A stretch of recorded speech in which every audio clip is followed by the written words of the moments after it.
때를 따라 돕는 은혜라는 제목으로 말씀 증거하겠습니다. 때를 따라 돕는 은혜. 저와 여러분들이 언제든지 하나님 주신 은혜가 있거든요. 그 은혜를 매일매일 찾아 누려야 됩니다. 자, 그 전에 저와 여러분 먼저 생각할 게 있죠. 무슨 은혜입니까? 영원한 은혜부터 먼저 생각해야 됩니다. 때를 따라 돕는 은혜, 저와 여러분 신앙생활 하면서 주시는 은혜입니다. 그러나 그거와 전혀 상관없이 이미 와 있고 영원한 은혜부터 먼저 볼 필요가 있습니다. 1번입니다. 영원한 은혜입니다. 은혜가 뭡니까? 영어로 그레이스라 그러죠. 사전적인 뜻은 고맙게 베풀어주는 신세나 혜택, 이런 뜻입니다. 성경적으로 보면은 그런 뜻이 아닙니다. 성경으로 보면은 원수가 되어서 서로 죽여야 되는 상황인데, 그때에 오히려 그 상대를 살리기 위해서 주는 선물, 이런 뜻을 갖고 있습니다. 로마서 5장 10절에 잘 나와 있죠. 우리가 하나님과 원수 되었다고 나와 있습니다. 근데 이 원수 되었는데 그리스도로 말미암아 화목하게 되었다. 그래서 구원을 받았다. 이렇게 나와 있습니다. 그것이 저와 여러분에게 주어진 영원한 은혜입니다. 1번에 1번 보시니까요, 사실은 이 은혜를 놓쳐버린 최초의 사람이 있습니다. 그게 뭐냐 하면 아담과 하와거든요. 그래서 행위 언약 가운데 있었던 아담과 하와의 실패입니다. 언약에 대한 단어, 행위 언약, 또 이번에는 은혜 언약 가운데 우리를 부르신 예수 그리스도죠. 이 단어에 대해서 조금 먼저 이해를 할 필요가 있습니다.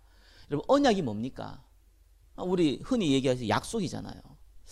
하나님과 우리와의 약속이거든요. 근데 이 언약은요, 짐승을 쪼개가지고 구약시대 때는 서로 지나갑니다.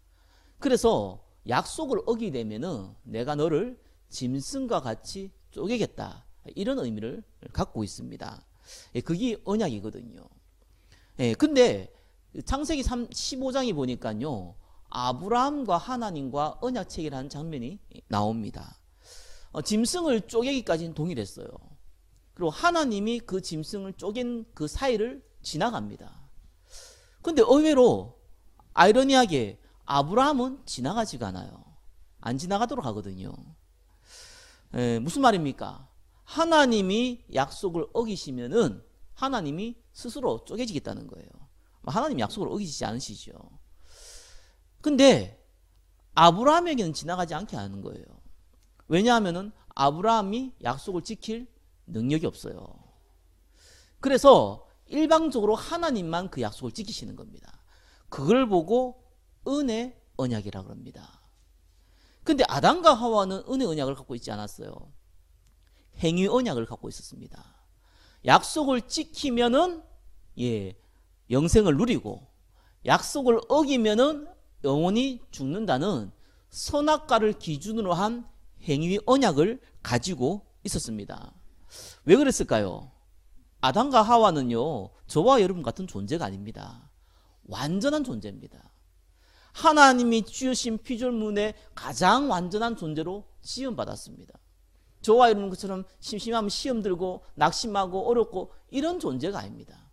항상 기쁨과 화평과 모든 만물이 아담과 하와에게 순종하는 능력 있는 존재였습니다. 그래서 선악과를 안 먹을 수 있는 능력이 있습니다. 지킬 수 있는, 충분히 지키고도 남을 능력을 가지고 있었습니다. 근데 이 선악과 범죄를 하죠. 사단을 통해서 네가 이것을 먹는 날에는 네 눈이 밝아서 하나님이 된다. 이것 가지고 범죄를 했거든요. 실수로 범죄한 것이 아닙니다. 저와 여러분처럼 연약해서 범죄한 것이 아니에요. 자기가 자신의 주인이 되기 위해서, 본인이 하나님이 되기 위해서 행한 범죄였습니다. 그래서요, 이 선악과 사건은 칼빈이 얘기했듯이 하나님이 정령 죽으라고 그랬잖아요. 그래서 칼빈은 이렇게 얘기했습니다. 인간의 전적인 타락, 이렇게 얘기했습니다. 완전히 끝나버린 거예요. 왜요? 약속대로 죽었으니까요. 약속대로 완전히 죽어버린 겁니다. 우리가 육신과 영혼이 분리되는 걸 보고 우리가 죽음이라고 얘기하는데, 그거는 우리 인간의 생각이죠. 성경에서 말하는 죽음은 그런 죽음이 아닙니다. 우리는 소멸되지 않기 때문에 영원히 존재하기 때문에 성경에서 말하는 죽음은 하나님을 만날 수 없는 거예요. 그걸 보고 죽음이라 그런 겁니다. 영적인 죽음이라 그럽니다. 그래서 에베소서 2장 1절에는 너희의 허물과 죄로 죽었던 너희를 살리셨도다 이래 나오거든요. 그러니까 아담과 하와가 이 선악과 번제로 발미암아 영원히 하나님을 못 만나게 됐어요. 또 이 죄를 범한 거 보고 원죄라 그럽니다. 그래서 저와 여러분들 태어날 때부터 원죄 가지고 태어나거든요. 그래서 많은 분들이요 정말 그렇습니다. 진짜로 이 그 어린아이는 죄가 없다. 캐톨릭은 당연히 그 생각하거든요. 그리고 정말 이 많은 종교단체들이 그렇게 생각합니다. 심지어는 교회도 그렇게 생각합니다. 어린아이가 무슨 죄가 있냐 이렇게 얘기합니다. 성경에서 말하는 죄는 그 죄가 아니죠. 성경에서 말하는 죄는 원죄를 얘기하는 겁니다. 하나님 떠난 죄예요. 모든 사람이 죄를 범했다고 그랬습니다. 하루를 살아도 인생이고 100년을 살아도 인생입니다. 그죠? 그래서 하나님이 영원이라는 시간표 봤을 때에는 하루를 사나 100년을 사나 동일합니다. 그 시간표 속에 모든 사람이 제 아래 있는 거예요. 그런데 그 영혼이 누구한테 잡혔습니까? 독립적인 존재가 아니거든요. 우리는 독립적인 존재가 아니에요. 하나님이 아니란 말이에요. 하나님의 영에 잡히거나 악령에 잡히거나 둘 중에 하나밖에 없습니다. 사단에게 잡혀버렸습니다. 자, 그래서 하나님을 만나야 되는데 그게 본능입니다. 인간이. 강아지 보니까 혓방을 물고 헤헤 그리더라고요. 그 본능으로 그걸 만들어놨어요. 인간은 자동으로 하나님을 만나려고 해야 돼요. 근데 하나님 못 만나요. 죄를 지으면 안 된다고 생각하고 있는데 원죄를 갖고 태어났으니까 모든 생각하는 것이 죄로 연결되어져요. 눈에 안 보이는데 사단이 우리의 운명을 사로잡아 버렸어요. 당연히 발부동치게 되어 있습니다. 힘드니까 발부동치게 되어 있어요. 그래서 본인도 모르게 우상 숭배를 하는 겁니다. 우상 숭배가 뭡니까? 나무에 보고 절을 하고 돌에 보고 절하는 것을 우상 숭배라고 합니다. 그거는 단편적인 것이죠. 하나님 아닌 다른 것을 하나님처럼 섬기는 거예요. 그걸 보고 우상이라고 그러는 거예요. 그래서 불신자는 당연한 겁니다. 아니 하나님을 안 만나는데 당연히 우상 숭배하죠. 자, 문제는 구원받은 사람이거든요. 구원받은 사람이요 이 은혜를 못 받으면은 불신자가 하는 동일한 우상 숭배를 합니다. 특별히 자기 유익과 관련된 거. 그걸 기준으로 살아가요. 내한테 손해가 오느냐 이익이 오느냐 그걸 따라서 모든 판단을 하기 시작합니다. 그래서요 특별히 경제 이 우상되어 있다니까요. 자녀 우상되어 있다니까요. 건강 이런 게 우상이 되어 있어요. 특별히요 그 영적 엘리트라는데 잘 알아들으셔야 됩니다. 영적 엘리트는 말 그대로 영적인 엘리트입니다. 그죠? 교회에서는 영적인 엘리트를 키우는 겁니다. 우리 후대들에게 영적인 엘리트를 키우는 거예요. 세상이 말하는 엘리트가 아닙니다.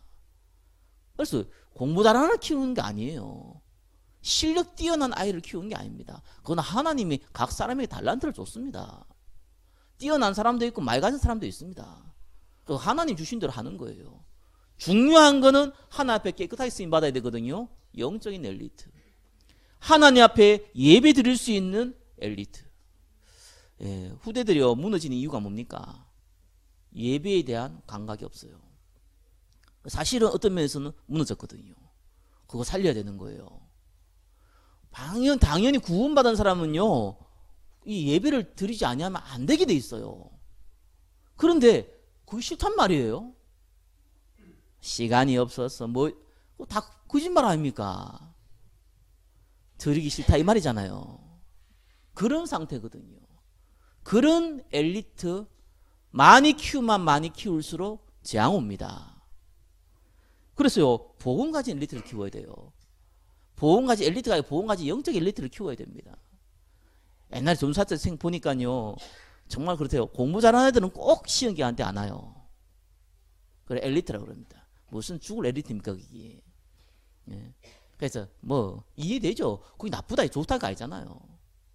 뭐 큰 교회 있으면 큰 교회에서는요 장학금 줘요. 보니까 우리 교회도 부흥이 되면 장학금도 줘야겠죠. 장학금 주는 기준이 공부 잘하는 애들이야 일단은. 그죠? 공부 잘하는 애들. 그래서 한 번은 저한테 그 장학금을 준다, 누굴 줘야 된다고 하더라고요. 보니까 모르는 애예요. 아니 우리 부서에서 청소년 부서에서 장학금을 줘야 되는데 내가 모르는 애란 말이에요. 누구냐는 거 물어봤어요. 장로님 아들이라는 거예요. 장로님 아들 맞는데 나는 본 적이 없다는 거예요. 알고 보니까 교회 안 나와요. 전국에서 10등 안에 들어가. 줘야 된다는 거예요. 안 줬잖아요 제가. 그래 찍혀가지고 요거 엄청 얻어먹었습니다. 그래도 난 못 주겠더라고요. 그거 어떻게 줍니까? 아유 그날은 내한테 주지 말든가. 그날은 내한테 줘놓고 뽑으라 그래놓고 옆에서 협박한 거 있죠. 예, 협박이 안 통하죠.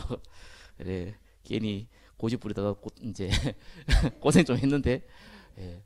이게 사람들이 의외로요 엉뚱한 거 붙잡고 막 노력 많이 합니다. 말은 보험이에요. 말은 예수인데 실제로 다른 건 목적을 딱 잡고 있는 거예요. 그러면요 절대로 못 속이는 거 하나 있습니다.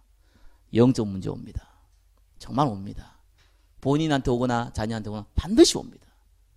내가 컨트롤 안 돼요. 문제가 이게 와요. 오는데요 야 정말 심지어는 막 귀신 보기도 하고요. 정신적인 문제. 여러분 은혜 받는 사람이 뭐 사고가 당해가지고 머리 다쳐가지고 뭐 이게 문제가 왔다, 그건 있을 수 있는 일이잖아요. 스트레스 받아가지고 영적인 문제가 왔다, 정말로 회개할 일입니다. 구원받은 사람이 하나님 은혜가 없었다는 얘기잖아요. 여러분의 신앙생활에 죽도록 고생하다가 어쩔 수 없이 비참하게 살다가 천국 가는 인생이 아닙니다. 하나님이 정복하고 다스릴 수 있는 축복된 인생이에요.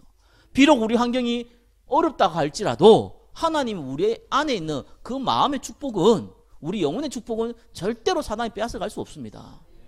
그걸 놓쳤다는 거거든요. 그리고 영적 문제 와요. 그래서 진짜 부끄럽지만 오해를 많습니다. 다 비하인드 스토리로 가잖아요. 아니 중직자분이요, 아니 목사분이요, 인생 말년에 너무 비참한 걸 봤거든요. 뭐 가난하다 이런 건 비참한 게 아니에요. 그렇죠? 몸에 병 들었다 이건 비참한 게 아니에요. 정신질환이 와가지고요 헤매다 간 거 많이 봤습니다. 이거 얼마나 부끄러운 일입니까? 사고당해서 정신질환이 게 아니고 스트레스 받아 정신질환 버렸어. 무슨 교회 와가지고 은혜 받아야지 스트레스 받을 일이 있습니까? 참 그게 부끄러운 일이에요. 그건 교회가 아닙니다. 어떤 면에서는요. 본인이 문제 있거나 교회가 문제 있거나, 이거는 교회는요 은혜 받으러 온 곳이에요. 이래가지고요 무너집니다. 모든 인간은요 아담과 하와의 이 원죄 아래, 재앙 아래 갇혀져 버렸습니다.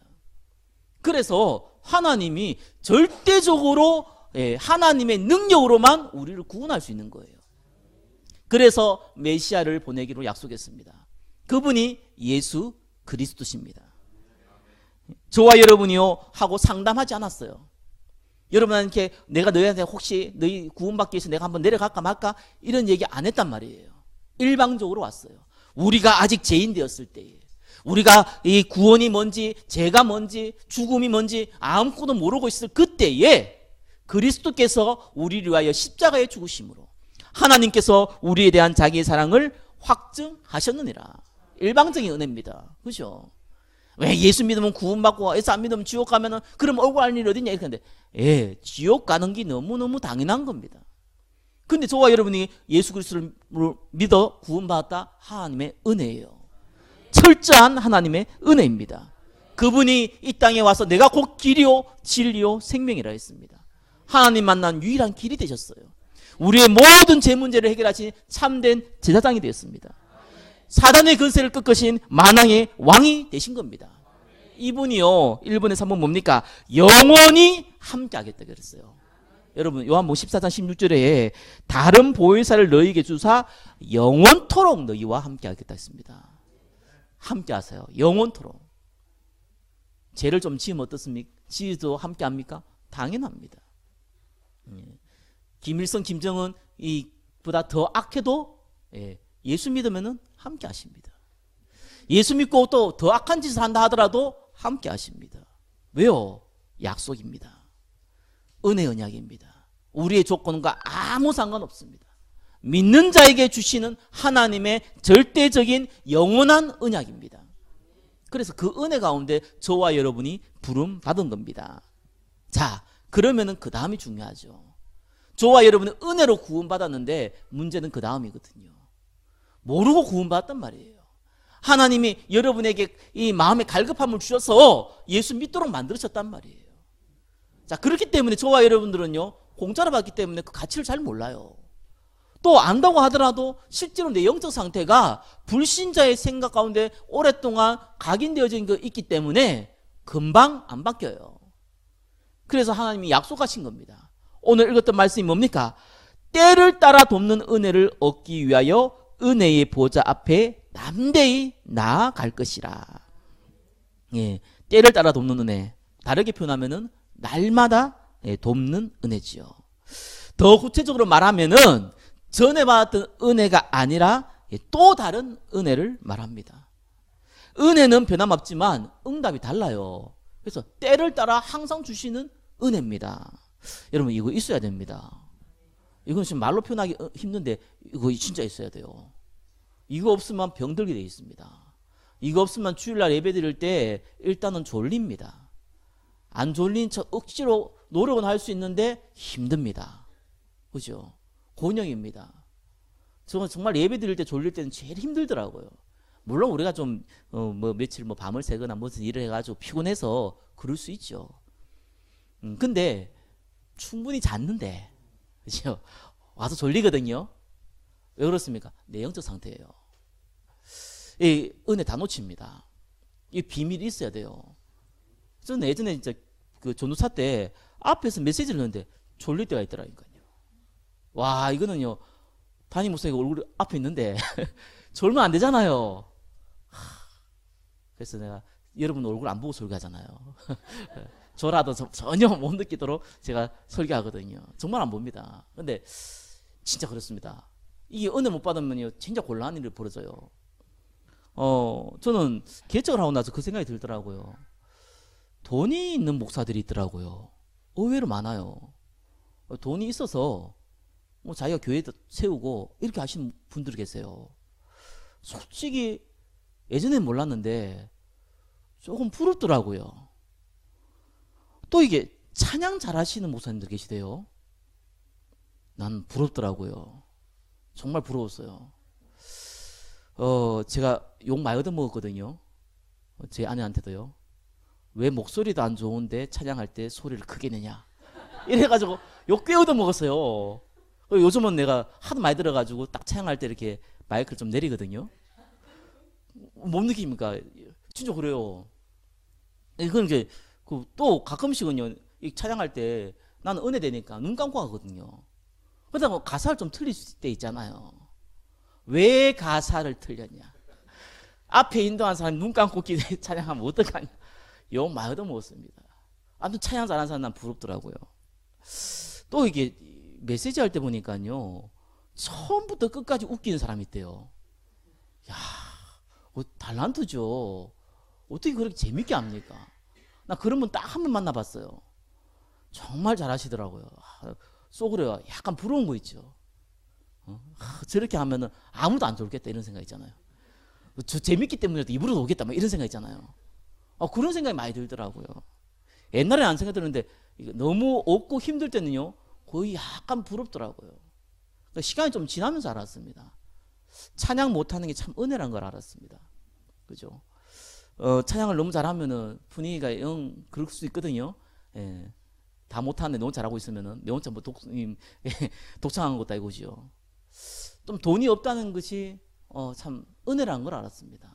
그래서 때를 따라 돕는 은혜를 많이 체험했습니다. 좀 유머 감각이 없었다는 게 참 저는 개인적으로 은혜입니다. 왜냐하면은 내 능력과 상관없이 하나님이 하시는 걸 많이 봤습니다. 은혜의 보좌거든요. 담대히 나가는 겁니다. 여러분, 은혜의 보좌는요, 천국 보좌입니다. 하나님의 보좌입니다.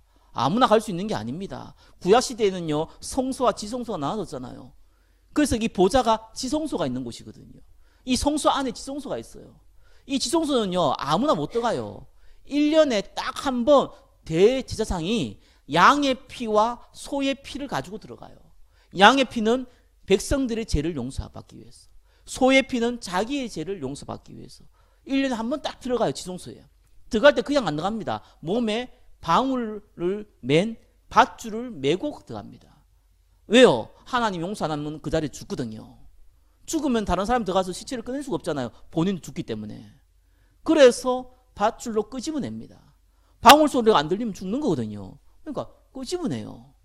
그런 곳이었습니다. 예수님이 십자가에 못 박힐 때요, 휘장이 위에서 아래로 찢어졌습니다. 지성소가 사라져 버렸어요. 예, 그래서 은혜의 보좌에 믿는 자는 항상 언제나 어디든지 나갈 수가 있는 겁니다. 그 축복을 저와 여러분에게 주신 거예요. 그래서 저와 여러분이요, 하나님이 때를 따라 돕는 은혜, 어린아이가 엄마한테 밥 달라고 얘기하듯이 담대히 나갈 수 있는 축복 우리에게 주신 겁니다. 이 비밀 없으면은 제가 장담합니다. 때를 따라 돕는 하나님의 은혜가 없으면은 때를 따라 돕는 사단의 시험이 있습니다. 말이 좀 어렵죠. 때를 따라 사단이 열심히 여러분 도와줘요.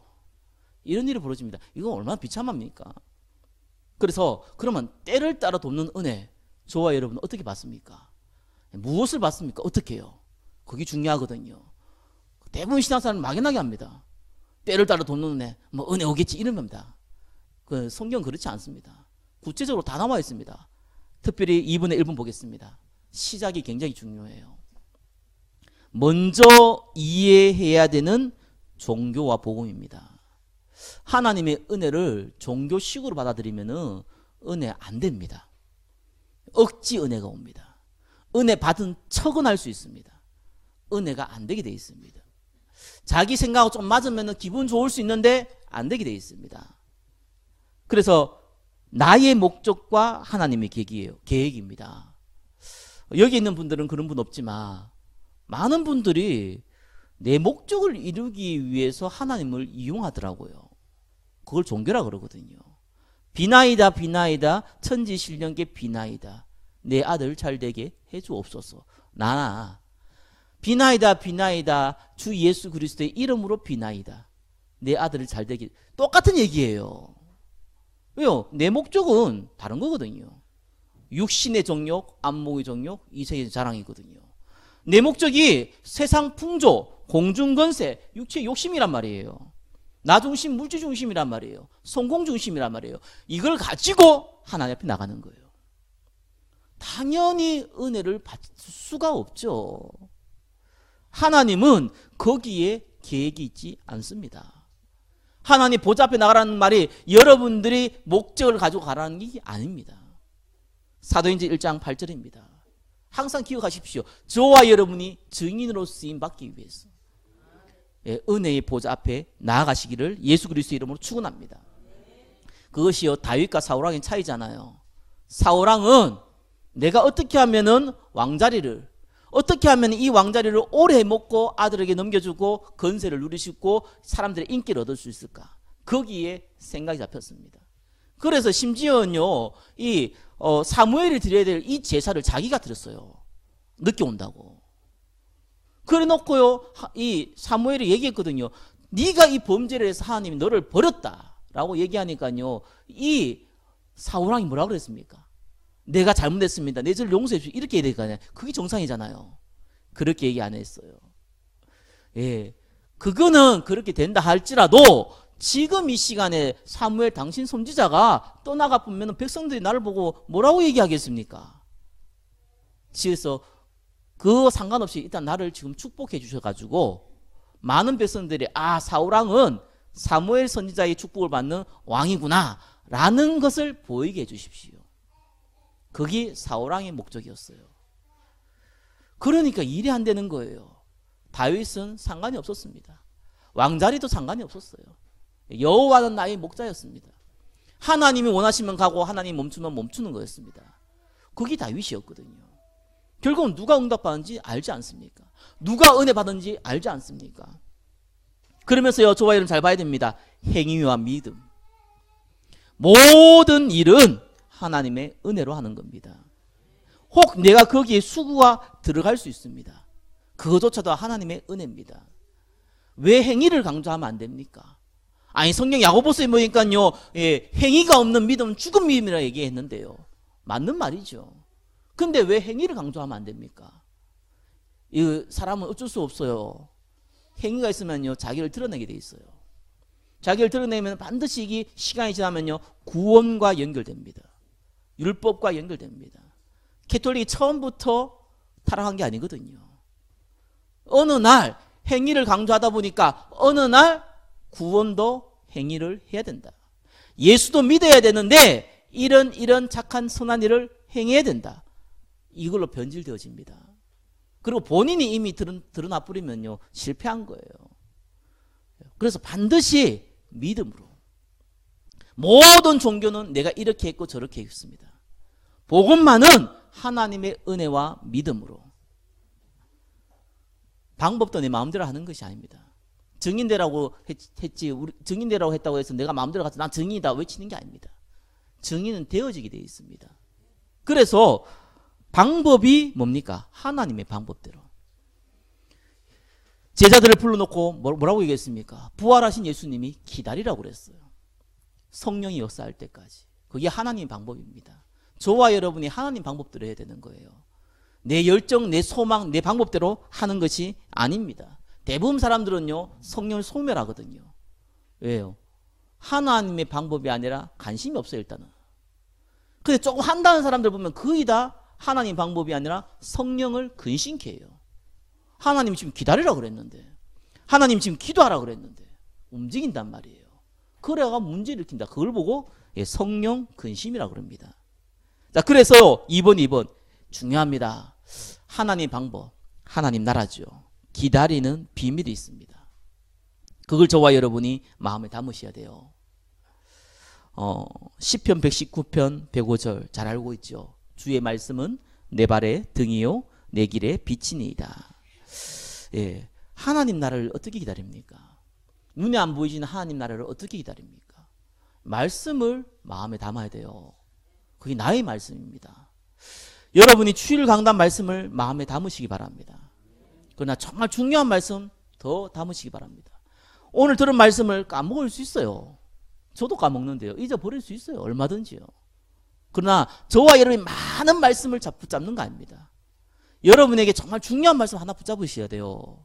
고린도 교회에 있는 사람은 고린도 전서 후서만 가지고 신앙생활을 했습니다. 에베소서에 있는 사람들은 에베소서 그 몇 장 안 되는 그 성경 가지고도 충분했습니다. 많은 말씀이 저와 여러분한테 들어올 필요가 없습니다. 예수 그리스도라는 분명한 언약을 갖고 있다면 저와 여러분이 중요한 한두 가지 성경 구절이 여러분 마음에 담겨야 됩니다. 그게 나의 말씀입니다. 성령이 인도받는 나의 말씀입니다. 그게 담아주셔야 돼요. 그래야 현장에 응답이 일어난다니까요. 그래서 하나님 나라가 그때 임한다니까요. 문제는 여러분 영적 상태거든요. 의외로 많이 헤맵니다. 왜냐하면 우리의 감정이라는 부분이 있고요. 또 내가 살아온 배경이라는 게 있잖아요. 또 열등감도 있을 수 있고요. 여러 가지 조건이 안 좋을 수 있거든요. 그때 저와 여러분들은요, 많이 낙심하기 좋습니다. 사실상 하나님 말씀 믿는데 안 믿거든요. 말로는 믿는데 실제적인 거 안 믿거든요. 그래서 기도, 나의 기도가 필요해요. 빌립보 4장 6절 7절에는 뭐라고 그랬습니까? 아무것도 염려하지 말고 오직 모든 일에 기도와 간구로 너희 구할 것을 감사함으로 하나님께 아뢰라. 그리하면 모든 지가 뛰어난 하나님 평강이 그리스도 예수 안에서 너희 마음과 생각을 지키시라 그랬거든요. 여러분의 마음과 생각을 지키십니다. 쉽게 흔들리지는 여러분의 마음과 생각을 하나님이 지키십니다. 여러분, 그게 기도의 능력입니다. 기도하면 갑자기 하늘에서 돈이 떨어지는 게 아니라니까요. 갑자기 홍해 갈라지는 게 아니라니까요.